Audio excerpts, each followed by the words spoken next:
Good evening all and welcome. Tonight's video has been graciously sponsored by Hunt a Killer. Hunt a Killer is an engaging and addictive subscription box service where you get to be a detective. There's been a murder and it's up to you and your team to solve it. This involves sifting through piles of documents, evidence, audio recordings and case files, eliminating suspects as you go along to crack the case and catch the killer. It's a super fun and immersive experience with massively high attention to detail that makes it feel real and super fun. It's definitely the kind of game that you could play with your partner, friends or family. My wife and I have been playing for over a year now and are loving our boxes, and we're itching to receive the next part of our current mystery. Follow the link in the description and punch in code Mortis to get a $10 discount on your first purchase. You won't regret it. I know you'll love it as much as I do. Link in the description. But for now, it's time to get comfortable and let the darkness take control. I was camping with my husband and his family at a small remote lake in our state. New Mexico has always had many stories of paranormal activity just about everywhere. Well, on this camping trip, there were about 10 of us off the shore, off the lake, and one other group of people camping, maybe 6 of them, and the next site over off the shore. It was a nightmare, and both our group and the other group were doing typical activities, making s'mores, having a few drinks, telling stories, when all of a sudden we all heard what sounded like a little girl yelling for help. The other group of campers asked us if we had any children in the group, which we didn't, and neither did they. But we were all positive of hearing a little girl and decided to search the area where we heard the noises from. Rather quickly we found something together. There was a field behind our campsite and we all saw a very tall pale white figure standing 100 feet away from us in the field, making the noises. We all agreed this thing looked maybe 6 feet tall, skinny and white as could be.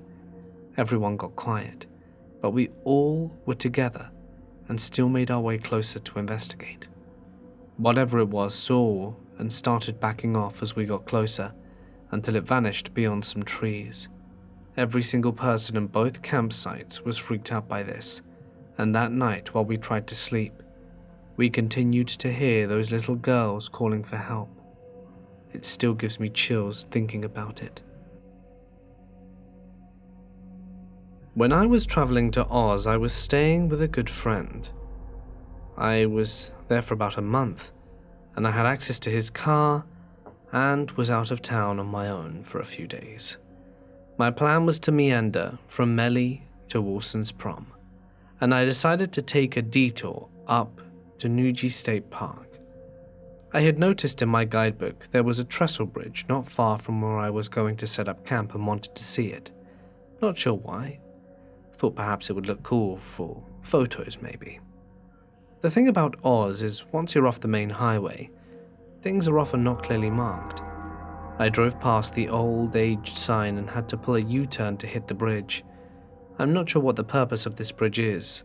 It used to be a rail bridge, and now it appears to be a short 3-kilometer hike from Nuji. Other than that, there were no houses nearby it, and it's not a loop route, the only way in or out. I get to the parking area and there's no one there, and I mean no one. It's late in the day. The sun is getting ready to dip beyond the horizon, and I am pumped because I have solitude. I walked up the stairs to the bridge and start walking along it taking pics, when I notice there is nothing about, no birds, no bugs. What the hell is this, Oz? I ponder for a moment, continue taking pics and look up, when I see a woman standing in front of me. At first I thought I was imagining her, and then she spoke. She seemed very kind and asked where I was from and if I was enjoying my trip. I was a bit taken aback, as I didn't hear anyone approach, and she definitely wasn't prepared for a 6-kilometer walk dressed in shoes and a blouse, and from what I could see, and later confirmed in the guide, there aren't any houses nearby. We chatted for a good 10 minutes and then said our goodbyes. I turned to take a pic, turned back, and she was gone. I didn't hear her leave. She was not strolling off in the distance, she was just gone. As soon as that registered with me, the sound of the birds and bugs came back instantly. I can't explain it. and I never felt that scared or threatened. It was just a very strange and surreal moment. I used to have a delivery route on the third shift. Part of my route had me passing through a national forest. The first few weeks going through this forest had the hairs on my arms standing up. It was in the first week that one day I stopped to get gas at the town just before going into the forest. I never walked away from the car, and I used my card at the pump. But as soon as I got to the forest, I felt like something was in the car with me, in the back seat. I didn't see anything through the rear view, and I was petrified of turning around, but I knew what it looked like at the same time. To sum it up, an old lady with a face similar to a scream mask with long, stringy grey hair. After a few weeks, I came to peace with whatever the hell was guarding the forest. Basically, I told it that I respected the forest, and I'm not there to tear things up and litter. Months later, I'm being sent off to other areas to fill in. I'm friends with the guy that took over my route, and one night we're both talking before the routes were set, and I asked him if he had ever had anyone join him on the route.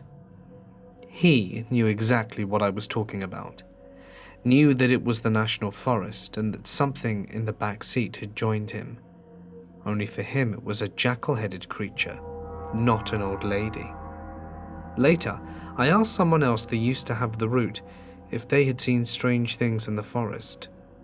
It got to become amusing, since if I filled in on that route or anything, I never had any problems anymore on that stretch. I used to see other weird things out there though, mostly strange lights. One night, I thought there was a police car somewhere, until I realized the forest was too dense in the area for a car to be in. There were just these weird flashing blue lights. There's camping areas out there, but not near the main road. I don't usually discuss this much because people try to explain things away, but they weren't there, and I saw what I saw. A few years back, a few friends and I decided to go up a hiking trail to drink and have a laugh. This happened around Halloween. It was around 2015. The place we went to was Murphy's Ranch Park in Whittier, California.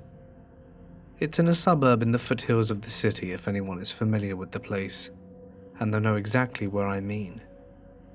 At the entrance of the park is a benched and wooded area that leads to multiple hiking trails that we were sitting at around 50 to 100 feet from the mouth of the park that leads into a residential street. While sitting around, we heard an owl hooting about, but it didn't sound right to us, almost like a human imitating an owl. As we were talking and drinking, we started even joking about it, and it seemed to get louder and closer. After about 5 minutes, from almost nowhere, a man started walking through the park between the benches. He was around 5'10", dressed in all black with a cloak. Now the part that was weird to us is that while he walked, there was no stride or bounce in his step. His shoulders and body almost seemed stationary, and as if he were a few inches off the ground. His feet did not strike the dirt at all from what I saw. While he was walking through, the owl sounds were much louder than before and a lot closer. It felt as if it were almost right behind us, daring us to look. When we decided to make a run for it, it seemed as if time stopped, and there was no sound, no light, no nothing. And the man turned to us and looked at us, as if he were looking into our eyes individually but at the same time. He was as pale as a sheet, and had yellowish blue eyes that were piercing and almost glowing. As dark as it was, you can see them, but no other features besides his bald head.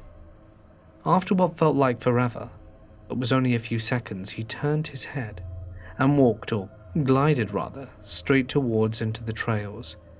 The owl noise was back, and it seemed as though he was following it, and within a second of walking he was nowhere in sight. In that exact moment, we all sprinted to our cars and took off immediately. None of us have ever been back since, knowing the history of what goes on in these hills. I really can't say if the person in question was even human. A friend of ours tried to talk to him, to ask him what he was up to, and he just ignored the call and was gone. Anyone have any idea what I may have witnessed, or even been around? I'll start this off by saying that I'm not a very spiritual person, traditionally. I've always been quite cynical of paranormal activity. And even though I know that there may be some things beyond our understanding, I've always believed there's usually a very logical and scientific reason for most paranormal occurrences. Everyone in my friendship group also shared this view, until what happened the other night. So, my mates.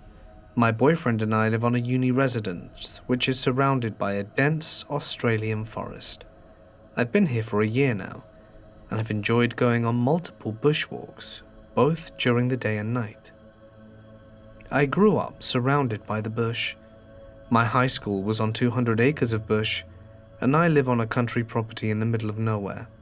So at this point, the land and the forest have become my safe space. I have been in the uni forest plenty of times to take a breather from uni stress, and have never noticed anything sinister in there. Over the past few weeks, my boyfriend and his mates have been building a pretty impressive fort in the bush. They have spent every free minute taking an axe to old dead logs and building this fort, which is about the size of a caravan. Understandably, they're pretty proud of this creation, so last night they decided to show some third years what they'd been working on.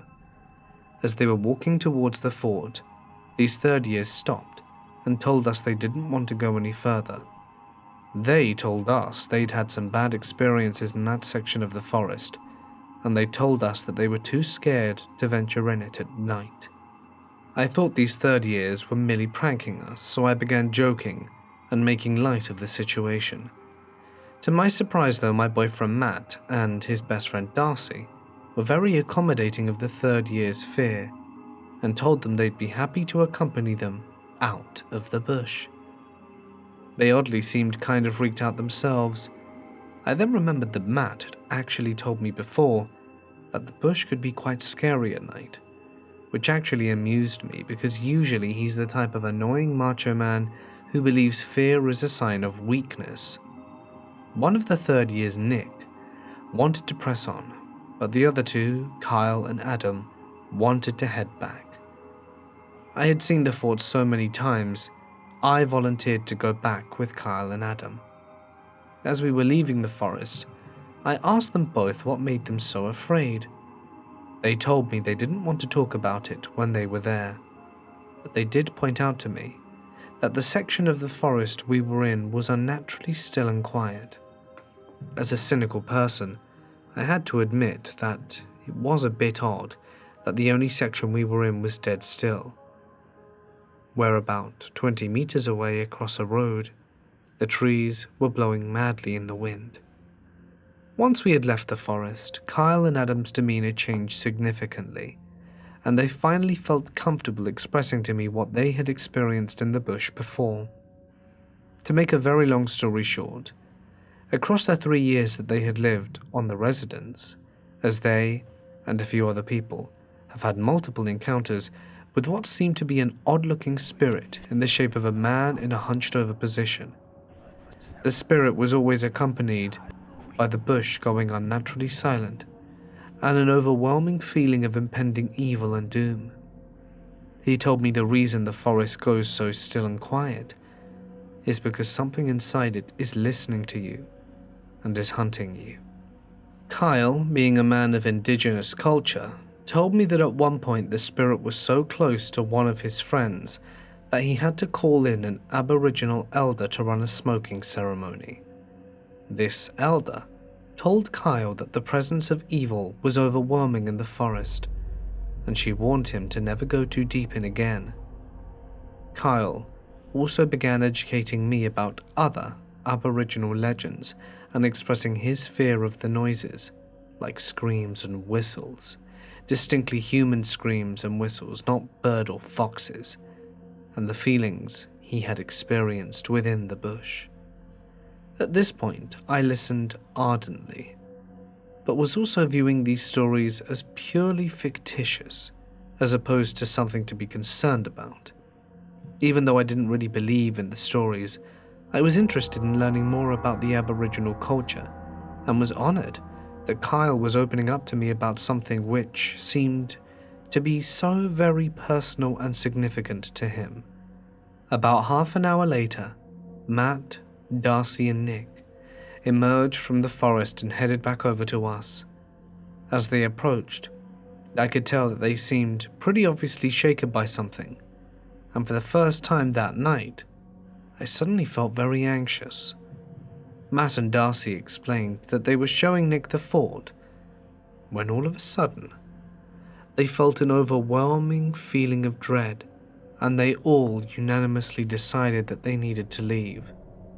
Matt also admitted to momentarily catching a glimpse of what he said looked like a hunched-over man in front of a tree near the fort. He said he would have thought it a shadow at first, had he not seen the man's eyes reflecting in the light of his phone torch.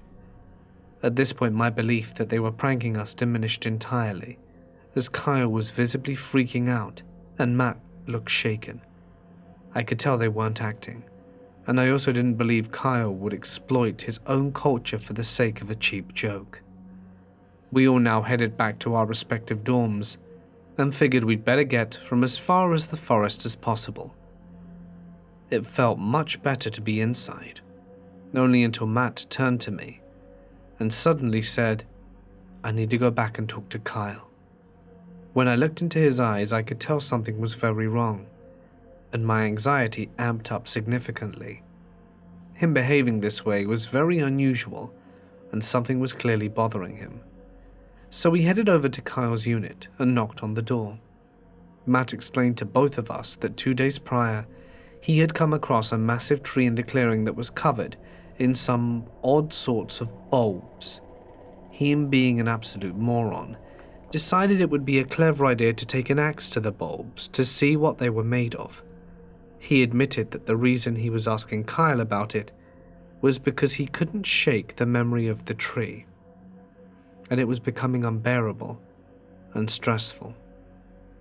Kyle was obviously furious about this, and it turned out that Matt had damaged a very sacred and ancient tree, and Kyle believed that Matt may have angered the forest and spirits that dwelled within it. He asked Matt if he had experienced any incidences over the past few days, and Matt matter-of-factly told us that the gash on his face, caused by a falling branch that missed his eye by a mere centimeter, actually happened only 20 minutes after he axed the tree. He also told Kyle that he had lied when he initially told us that he'd seen the hunched man for the first time tonight. He had in fact seen him 3 times over the course of the past week, and twice in the past 2 days. He also told us that the reason he left the forest the night of the axing of the tree, beside the fact he had a bleeding cut on his face, was because of all of the boys working on the fort, when they suddenly heard a very loud and very unnatural sound in the forest, something between a human scream and a whistle. They said they thought it was an animal, and everything else had suddenly gone completely silent. When they heard the noise again, closer, they grabbed their stuff and legged it. It was also at this point when I realized that over the past 2 days, and I could literally pin it to whenever Matt was around, I had felt extremely agitated and sad. It was a very intense feeling, and I felt really guilty, because it was nothing Matt was doing to upset me that was causing me distress. It was simply as it being his energy, or his vibe that was bothering me. I mean, I loved this man. We'd never had any arguments. But the night after he'd axed the tree, which he didn't tell me about, and which I don't condone by the way, I remember feeling such a distinct feeling of discomfort whenever he was around. It got so bad at one point that I locked myself in my room and cried all night about it. I was confused and sad that the person I loved was making me distressed. when he'd seemingly done nothing. I pinned it on my period, except it's not due for another week, and usually doesn't cause my emotions to run haywire. I'm still not necessarily saying that the tree and Matt's energy were linked per se, but it was a feeling that was so weird to me and so unexplainable to begin with. It almost made sense. Kyle now told Matt that he, I, and everyone else involved in making the tree fort needs to be saged as quickly as possible to ward off any evil spirits. Matt, despite his initial disbelief, agreed immediately, and we met another Aboriginal student called Ash and their partner Key, and they provided us the sage. Before the ceremony, Key told us that we were going to gauge the vibes, and Ash told us that Key had an innate ability to feel spirits in the wind. The second that Key walked out of the unit, I swear to God that the wind did one of the weirdest things I've ever experienced. It was the biggest gust of wind so far, and it carried the faintest howl of about 5 different notes and octaves. It came from well beyond the tree line like a wave, and flew unnaturally quickly in our direction. It flew through me, as if collecting my shadow, and it made the hairs on the back of my neck stand up. It didn't feel sinister though, and Key reassured us that it was a normal phenomenon, and that they experience it whenever in touch with the spirits. What wasn't normal though, was the smell that permeated in the air about 30 meters from the tree line. It was almost artificial, like nothing I'd ever smelt before, and it clearly scared Key, as they began to tell us something was very wrong. She told us that something was stalking us from just beyond the tree line and that it was very angry. Apparently we needed to begin the sage now, or else it would follow us into the residence. As we walked to the glow of a nearby lamppost, Key told us it was already too late, and that the evil thing was already pursuing us. And that was when the brand new and relatively expensive lighter we had recently bought broke. It just completely broke. We tried to light the sage, but the button fell off and the thing cracked open. We now needed a new lighter, and Key told us the thing was getting closer and closer. Whether it was related or not, I couldn't stop shaking despite being warm under many layers of clothing. As we packed, we headed to a room to get a new lighter, and Ash advised us that Matt should stay away as we tried to light the sage. After a few attempts, where the fire bent around the sage, and I mean literally was repelled by the stick, Matt stood far away enough and it lit. Once we were fully saged, and we were all feeling significantly better and were ready to sleep, it was probably around 2:30 a.m. I got back to Matt's room, now completely comfortable around him for the first time in 2 days, and we got into bed. Matt and I spoke for a while about random things, nothing ghostly, and I ended up feeling very comfortable and happy as we eventually stopped talking and he drifted off. I'm a bit of an insomniac. It takes me a while to doze off, so I usually go on my phone until I start to feel sleep grasping at me. That was when it happened. It started with a very faint tap that I paid not too much mind to, but in hindsight, I didn't know the source. Then the dogs from the suburb across the uni went nuts. It was a very faint sound, but they were certainly disturbed. Nothing made me think it was anything paranormal, until multiple things happened at once. The room went very still and silent, as if a ward of cotton had replaced the air. The heater stopped, the faint noises of breathing stopped, even Matt next to me was silent, and then my legs went icy cold, unnaturally cold. The rest of my body was warm, but my legs were freezing. Then my whole body just as suddenly became uncomfortably hot. Initially I was worried. I was having a stroke or heart attack or something. Finally, an all-consuming, overwhelming, intense feeling of evil permeated everything. It was evil and angry, and like nothing I'd ever felt before.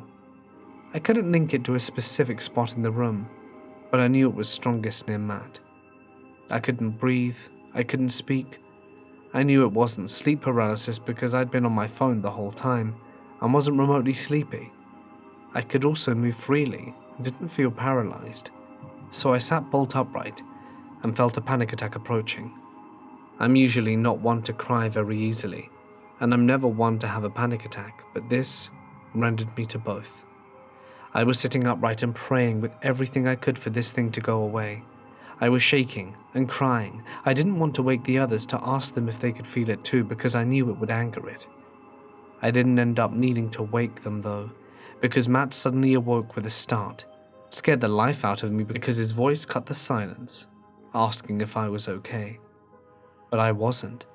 The thing was now feeling more evil than ever. I couldn't speak, I just sat there terrified.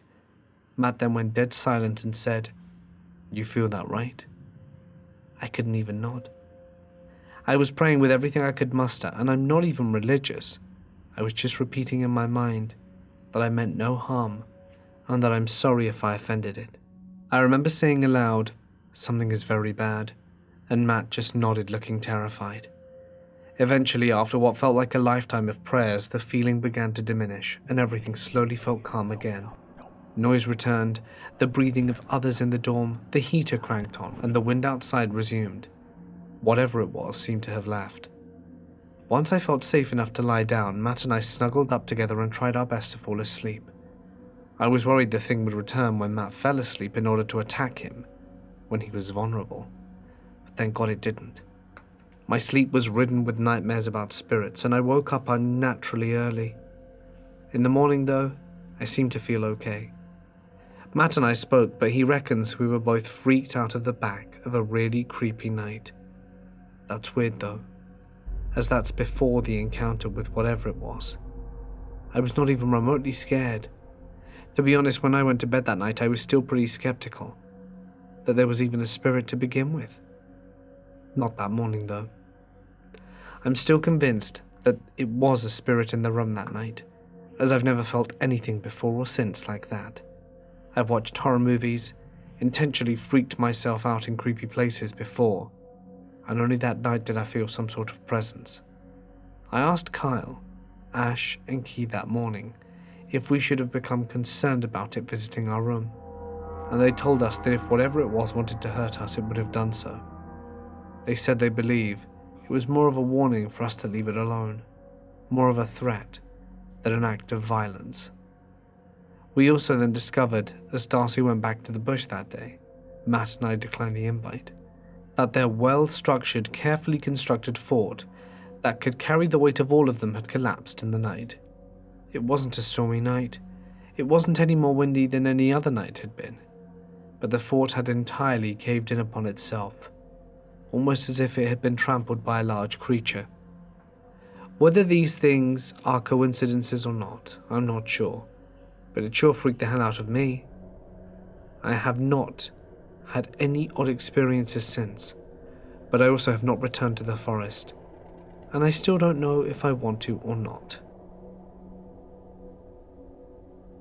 Nearly 20 years ago, my best friend and I were camping with my family, a place we both had basically grown up at, so we knew the location quite well. Being the delinquents we were, we both left the campsite around midnight to 1 a.m. to smoke a joint. We walked 5 minutes to a park that was on the ocean, with a dense forest jutting up against it. We were on the beach when we finished smoking, and are enjoying the stars for a few minutes when we both noticed something about 150 feet up the beach along the forest trail. I still have a hard time describing what I saw. There were approximately 6 orbs of light appearing on the trail which runs parallel to the beach. They form in a horizontal line and begin moving towards us. These lights are orbs, and unlike a flashlight, they do not project any light. No beams like a flashlight, no area like a candle, none of the trees nearby lit up. They were more like a white light rather than the orange of a candle. Upon them moving towards us, we were both filled by an immediate sense of dread and decide that we're not sticking around. We hightail it out of there. My friend glanced over while we were running perpendicular to the location, and he insists he saw them from a circle and hover down to the ground. Upon discussing it for a bit, we go back armed with weapons and flashlights to see, and there's nothing to note.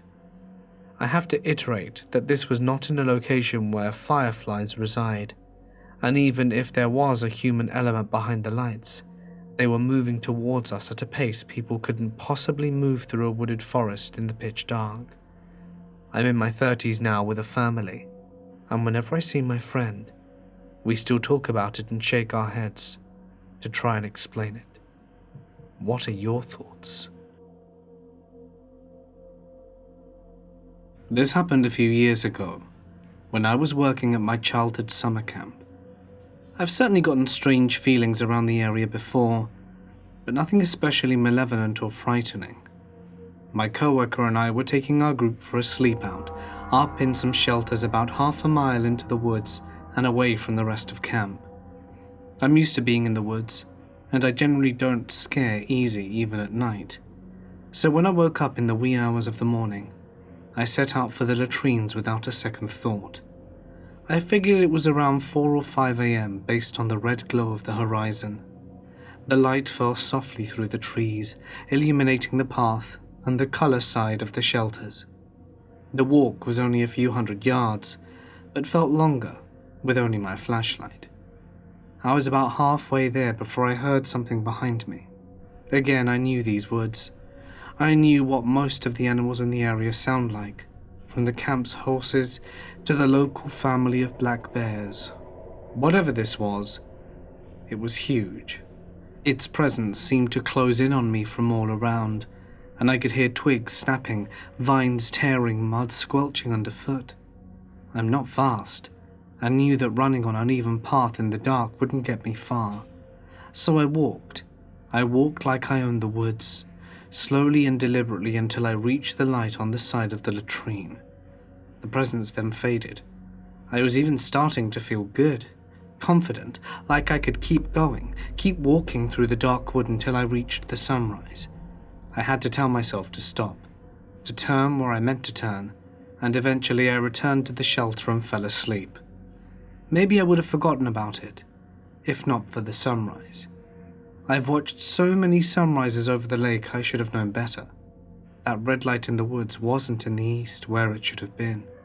It was out on the west side of the pasture, blood red and a little too bright for where it was pretending to be. The more I think about it, the more it felt like I was being herded somewhere. I haven't met anyone with a similar experience, but my friends have theories from fairies to alien abduction. I'm not sure I believe that, but I'll never go into that part of the woods alone again. This event happened around 2013 when I was 14 years old. I've never experienced hallucinations in my life, and my family has neither. Back then, the Slender Man hype was at its peak, and of course I wanted to reenact the game with my brother. So I drew some figures similar to the game on some A4 paper sheets and went into the woods next to my residence. It was midday, and my brother, 2 years younger than me, was fiddling with some sticks at the entrance to the woods. Meanwhile, I was nailing the sheets of paper to some trees. Even though it was sunny, I felt like this place had a weird vibe to it this day.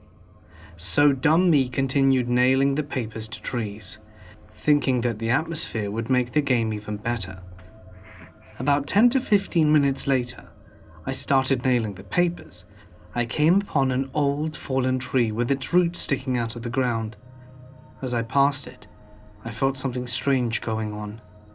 It wasn't a sound, just a feeling that I had to turn around.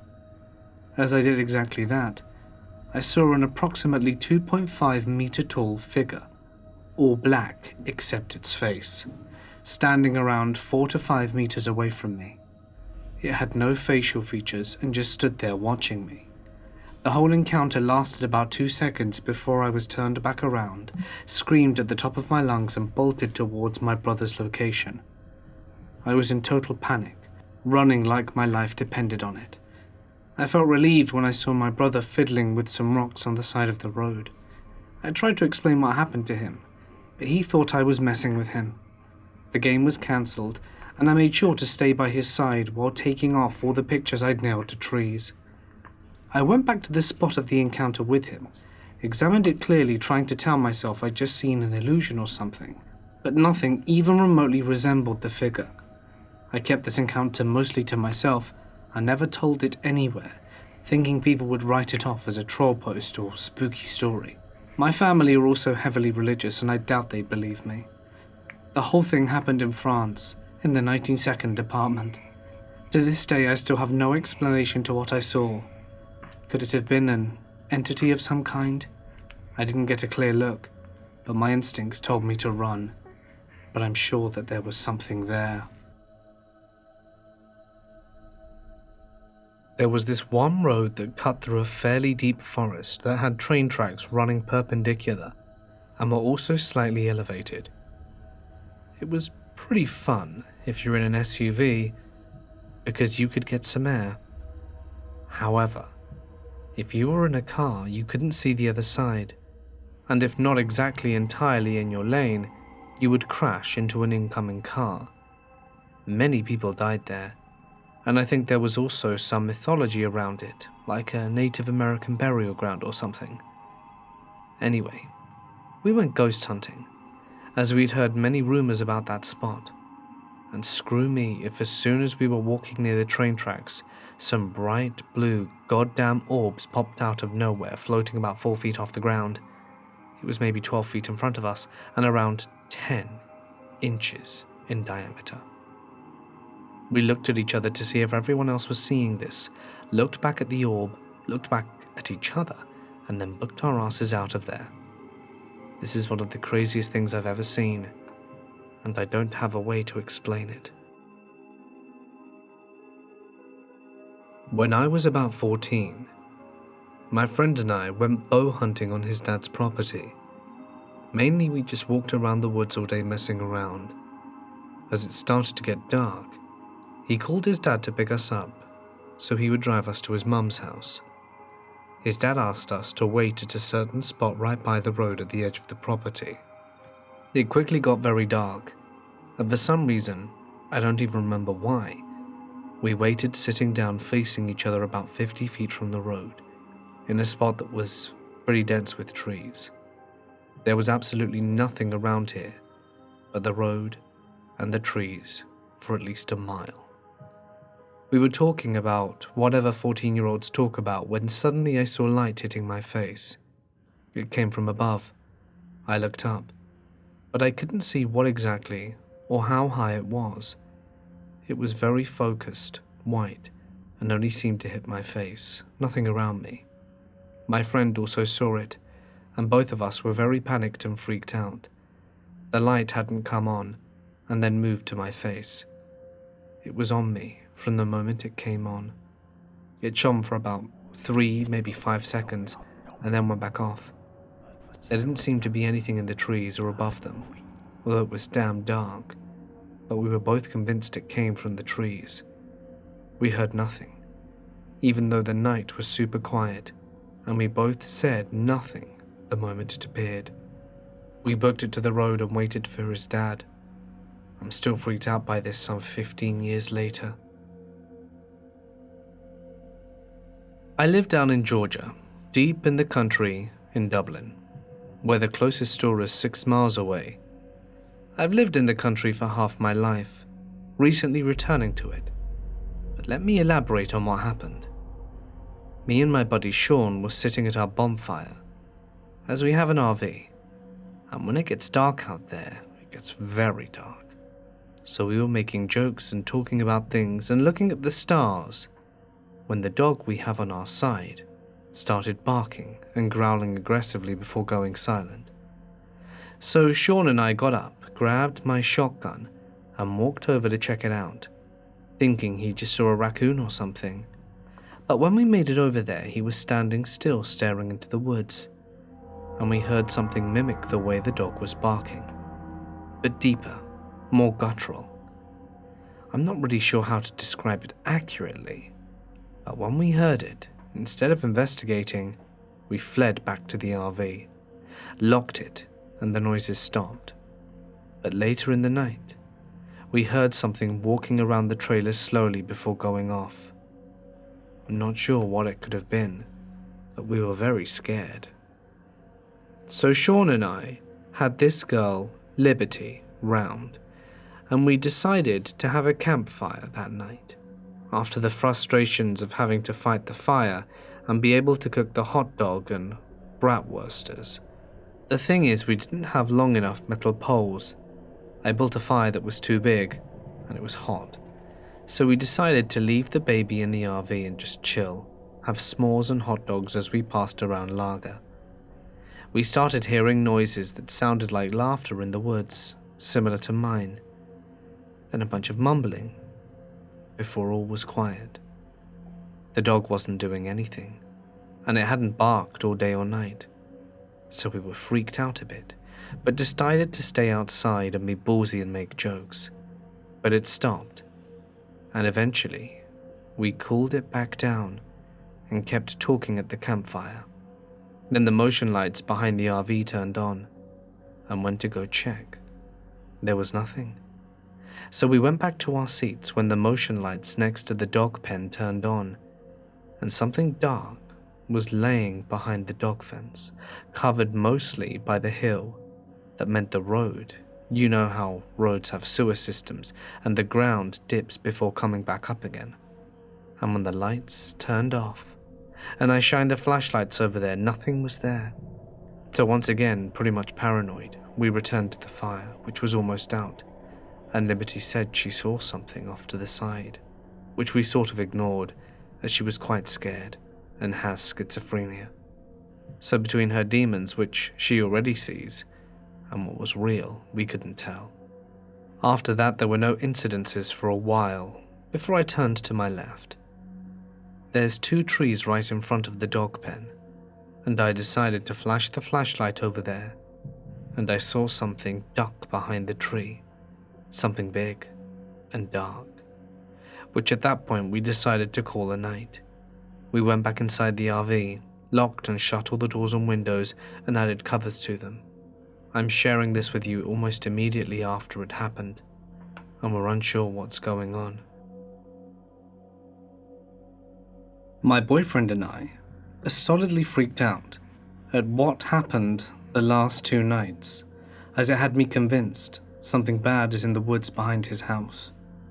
For context, my boyfriend lives in northeast Pennsylvania in the boonies.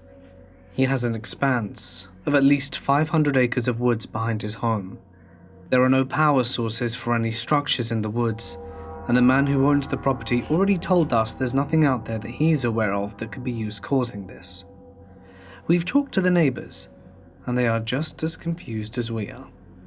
You see, for the last month we have been seeing a bright light in the middle of the woods behind my boyfriend's house. I want to say about 3/4 of a mile away. Big and bright enough to see through the trees. It comes on around dusk and goes out about 10 p.m. It's the same spot every single night. We had gone out during the day to investigate if there were any power lines or deer stands with solar lights or anything like that, but found nothing, just wilderness. Last night, my boyfriend decided to go out and investigate on his own. I asked him to not go alone, but he armed himself to the teeth with firearms and made his way in the dark after spotting the light. He gets about 200 yards from where this light is and it vanishes. Gone. Does a 360 to look for it and sees nothing. He's texting me during all of this, and immediately I told him to get the hell out of there. The night previous I had been over, and around 9:30 we pulled up to the house after getting something to eat, and I looked into the woods. I didn't see a light, but I was immediately gripped with that primal fear that something was watching us. I was so terrified once I got inside the house, I couldn't look through the windows without wanting to burst into tears. I've never experienced that fear at his home before. I'm used to his woods and the dark, but this was different. So he heeds my warning and starts trekking back to his house. He gets up a hill about halfway back and turns to see the light has reappeared, only it's much lower to the ground. He watches it for a while, and it begins to move through the trees. Behind his property is a large pipeline right-of-way, so there is an open kind of field before the tree line, and it comes through the tree line and into the field at the bottom of this hill. He watches it and tells me it's moving very slowly, but the light is bright and large. He says the wind was still blowing and swirling around him, but nothing was blowing directly on him, and he felt like he was being watched. The light begins to move up the hill towards him, and he makes a run back to his house and jumps into his truck, because whatever it is, he doesn't want it to follow him inside the house. Now this vehicle is backed in the driveway and facing away from the woods, so he can see what's going on in his rearview mirrors. He sits for 10 minutes and says the eerie feeling is gone. I tell him to wait. He begins to see some flashes of light. He's on the phone with me at this point, and he sounds scared, and he's pretty damn fearless. I've never heard him this worried. Then he says he saw a figure pass in front of a mower he has sitting in the yard that he can see in his rear view. It's here. Something's here. This rifle isn't going to do a damn thing. He sits in silence with me on the phone. Something passed in front of the streetlight. Something's making a shadow on the streetlight. Mind you, it's only his house and his neighbor's house across the street about 200 yards away. One streetlight at the right corner of his house. There's a shadow passing through this light about 10 feet up in the air. I tell him to put on his late grandfather's coat and make a run for the house. He gets inside and said the feeling was still with him. His dog isn't acting strange, but his bedroom door is wide open, and so's his basement too. His entire house was locked up right when he left, and his basement door is always shut. It swings out too, so the dog couldn't have opened it, and his bedroom door was shut before he left. Swings in but was latched closed, again something the dog can't open. Nothing else seemed to transpire for the rest of the evening, and he didn't see anything weird outside the windows. By the time the adventure was over, it was about 10 p.m. This all transpired during the course of 2.5 to 3 hours. So it's safe to say we will probably be heading out again sometime this week together and try to figure out what the light is again. It made no noise, was way too big to be a flashlight, and we are just scared out of our wits and dumbfounded as to what it could be. With that being said, the floor is open to theories or similar experiences any of you have to share. Hey guys, it's Mort here, and thank you so very much for listening. I do hope that you enjoyed tonight's stories. I certainly enjoyed narrating them. I do love me some paranormal stories, especially when they're in the woods, as you already know. I'd also like to take a moment to thank each and every one of you who has contributed to the app campaign. Right now, we're well on our way to almost halfway of our goal. We are at 43%, and I'm really, really excited to hopefully hit the goal of £2,500, which is what we're aiming for, before the time's up. We've only got 12 days left, but we're just over half the time, so just over half the funds raised. That's really awesome. Just a reminder, we are launching an app. Well, we've made it now. We just are looking for server space and improvements and stuff. So hopefully, if you'd like to sign up to get the app early, and with all the extra bells and whistles and some cool perks, you can think about it. Link in the description. Also want to say that Hunter Killer really is extremely fun, and if you want to do it, it is really, really good. Just think about it, okay? I'd like to also give a final thank you to all the members and patrons and coffee supporters I have out there. You guys really mean the world to me. Thank you all so very, very much for everything you do in helping me run the channel. We are so close to 300k subs, and I am ecstatic to hit this milestone. I'm going to be live streaming that when I finally hit it. Also, I'm going to be on the radio tonight at 8:45, I think 9 p.m. Central Time. So yeah, I'm going to put up a community post about it just before I do have it. It's going to be super fun. I hope some of you can tune in to hear me live. Alright then guys, I think I'm going to end it here. Stay awesome, and I'll see you in the next one.